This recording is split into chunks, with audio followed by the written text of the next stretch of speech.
I can hear them, I whispered. Vela froze. Who? The others.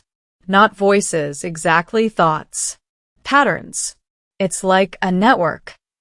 Her eyes softened with something that might have been awe or fear. Then it's working, she murmured. The air around us pulsed, faintly humming with unseen energy. I could sense Vela's heartbeat, the temperature of the room, the electromagnetic hum of the ship's reactor. My mind stretched outward, brushing against distant signals, memories of stars I'd never seen, planets I'd never visited. This serum didn't just rewrite me, I said slowly. It woke something up. Vela nodded. Your bloodline carried fragments of ancient memory, alien consciousness sealed within human hosts after the First War. The Directorate has been trying to reactivate it for decades. You're the first one to survive the process. Part 3. The truth behind the experiment. Time blurred. Hours, maybe days, passed inside that sealed room. My senses evolved with every pulse of light beneath my skin. I no longer needed the medbay's monitors to see. I could feel every electrical impulse, every molecule of oxygen flowing through the air. Vela worked tirelessly, analyzing my transformation, her once steady hands trembling. I realized she wasn't just a nurse. She was a defector. You didn't give me the wrong shot, I said one night as the reactor hummed quietly. You gave me your shot. Her lips parted, but she said nothing. You switched it, I continued. You were supposed to take it, weren't you? Finally, she looked at me, really looked at me, and nodded. Yes. The serum was meant to bind with my neural architecture, but I couldn't do it. I'm part synthetic, part biological. They said it would stabilize the hybrid mind, but I was afraid. So, when they brought you in, you panicked, I finished. Her silence was confirmation enough. For a moment, I wanted to hate her, but the more my mind expanded, the more I understood her fear. She wasn't just an alien nurse. She was property. And the serum she'd given me, the one now rewriting my existence, had been meant to erase the last fragments of her autonomy. Now I was something neither of us understood. Part 4. The Awakening. On the fourth day, the alarms blared. Someone had noticed the locked door. Vela, I shouted. They're coming. She turned from her console, her expression unreadable. You need to leave. Now. The door sealed. She placed her hand on the wall, and her skin rippled, merging briefly with the metal, alien biotech woven into her body. The locks disengaged with a hiss. Go through the maintenance shaft, she said. It leads to the docking ring. You can escape in a shuttle. What about you? She shook her head. They'll never let me leave. But you might have a chance. I hesitated. The voices in my mind, the alien network, surged, whispering warnings. I could sense the guards approaching, their weapons primed. I can't leave you, I said. You have to. You're the proof they've been hiding. If they capture you, they'll destroy everything. The door behind her trembled under pounding fists. She grabbed my arm. Listen to me, Commander. You are connected now to them. The ones who left this galaxy long before humans ever dreamed of stars. They can hear you. A call to them if you need help. Call to who? Before I could finish, the door exploded inward. Armed soldiers stormed the room. On the ground, one shouted. Vela moved faster than human eyes could track. Her body shifted, her arms extending into blades of living metal. She cut down 2 soldiers before they fired. I grabbed the fallen rifle, adrenaline surging. Go, she screamed. I ran through smoke, through alarms, through chaos. Behind me, Vela's form flickered under gunfire, but she didn't stop. Her last words echoed in my mind. Call to them. Part 5. The Signal. I made it to the docking bay, breath ragged. My veins burned with silver light, my heartbeat synchronizing with the pulsing hum of the station. I could feel the entire structure, the metal walls, the circuitry, even the energy coursing through its reactors. I reached the shuttle controls, but before I could start the sequence, pain lanced through my skull. Then silence. And in that silence, a voice. "We hear you." The words weren't spoken. They arrived, like a transmission across light years, intimate and infinite. "You carry the seed." I saw flashes, worlds of crystal and fire, beings of light weaving through nebulae, ancient wars fought in silence. And then, an image of Earth, fragile, blue, beautiful, cradled in the vast darkness. "Protect it," the voice said, "or it will repeat our fate." When I opened my eyes, the station's alarms had gone silent. Outside the viewport, a colossal shape emerged from the void, a ship unlike anything built by human or alien hands. It was alive, breathing light and shadow. The directorate's comms erupted in panic. "Unidentified vessel approaching, origin unknown." But I knew. They heard me, I whispered. The ship's presence enveloped the station, and every light flickered in unison. Then, a single beam of radiant energy struck the medbay, the place where Vela had fallen. Moments later, the station's systems rebooted. The attackers were gone, and beside me, standing in the glow of the viewport, was Vela. Alive. Changed. Her form shimmered with the same silver light that ran through my veins. "They brought me back," she said softly. I smiled, though tears blurred my vision. "Guess no one can know" didn't last long. She laughed, a sound that was both human and alien, fragile and eternal. Part 6, The New Beginning. We left the station together aboard the alien vessel. It accepted us as part of itself, recognizing the connection the serum had created. As we drifted through the void, Vela turned to me.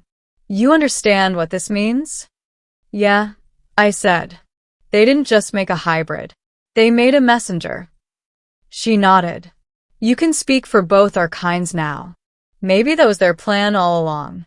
I looked out at the endless stars, the same ones that had once felt cold and distant. Now, they pulsed with life, as though welcoming me home. The transformation wasn't over. My reflection shimmered with alien energy, my mind attuned to voices beyond the limits of space and time. But I felt no fear, because for the first time, I understood the truth. Evolution had never been about dominance or survival. It had always been about connection. And in the silence of space, where no one was supposed to know, everyone finally would. The alien nurse gave me the wrong shot, then locked the door and said, "No one can know." The white lights of the medbay flickered softly above me as I sat on the exam chair, the faint scent of antiseptic mixed with ozone. It was supposed to be a routine procedure, a mandatory inoculation before transfer to the Europa Research Station. Nothing more. At least, that's what they told me. "Relax, Commander," said the nurse, her voice calm but layered with an odd rhythm, almost melodic. "Just a small dose of adaptation serum. You'll feel a little pressure." Her name tag read Nurse Vela, and though she wore a human form, tall, slender, skin smooth and porcelain white, her irises gave her away. They weren't just blue, they shimmered with a fractal pattern, like miniature galaxies spinning inside her pupils.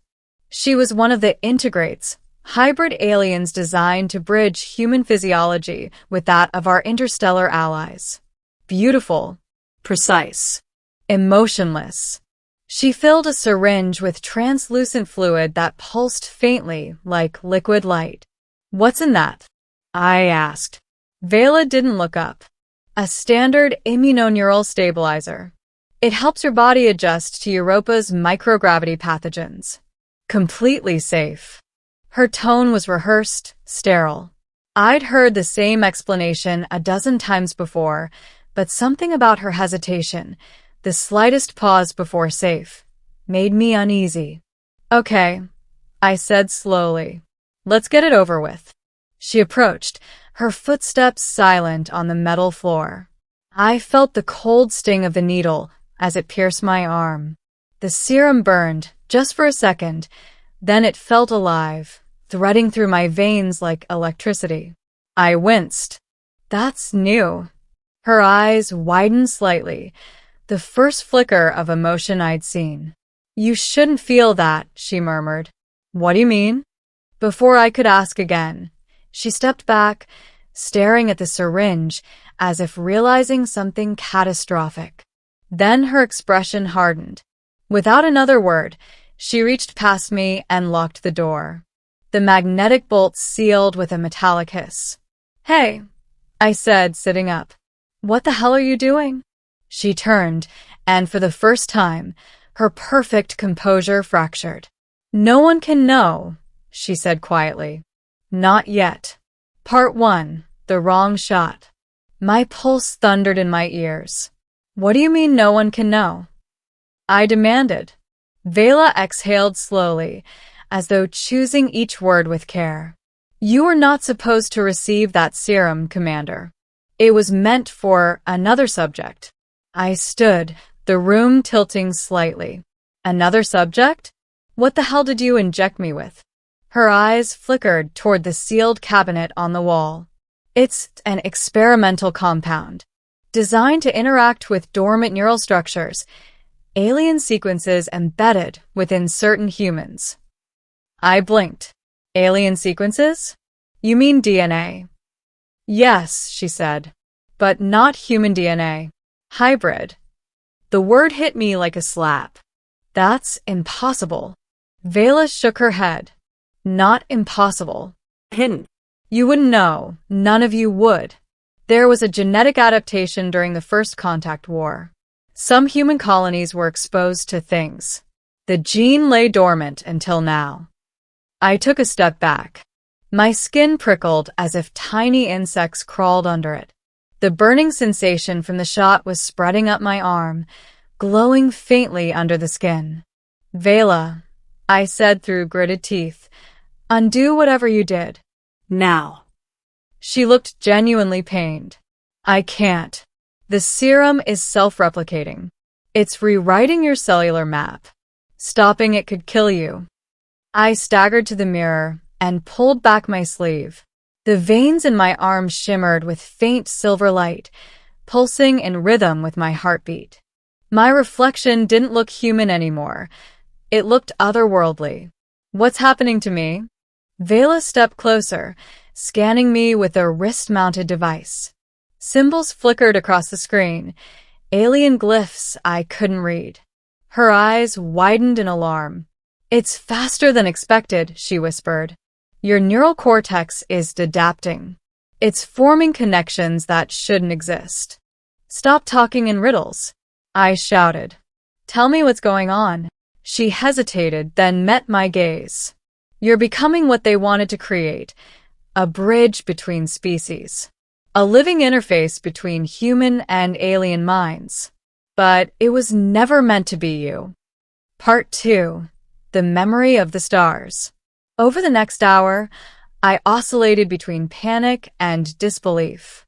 The lights in the room seemed to distort, bending at the edges of my vision. I could hear faint whispers, voices speaking in a language I didn't know yet somehow understood. Vela moved methodically, locking every console, disabling external communication. "Someone will notice we're locked in," I said. "You can't hide this." She looked up sharply. "If they find out what's in your bloodstream, they'll kill you before they study you. And they'll dismantle me for failure."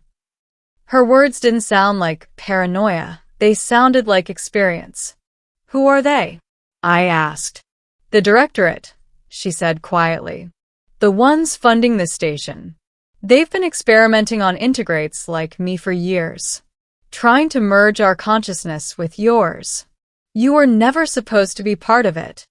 My heartbeat slowed, not from calm, but from something deeper. A strange awareness unfurled in my mind, like someone opening a door I hadn't known existed.